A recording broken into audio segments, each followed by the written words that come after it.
Сегодня речь пойдет про лечение бронхита и кашля в домашних условиях. Ингредиенты довольно просты. Кстати, еще больше интересного про мои способы лечения ты можешь найти в моем телеграм-канале, ссылка в профиле.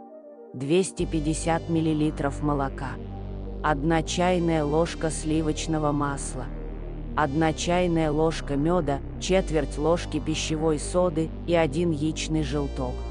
Молоко кипятим и остужаем.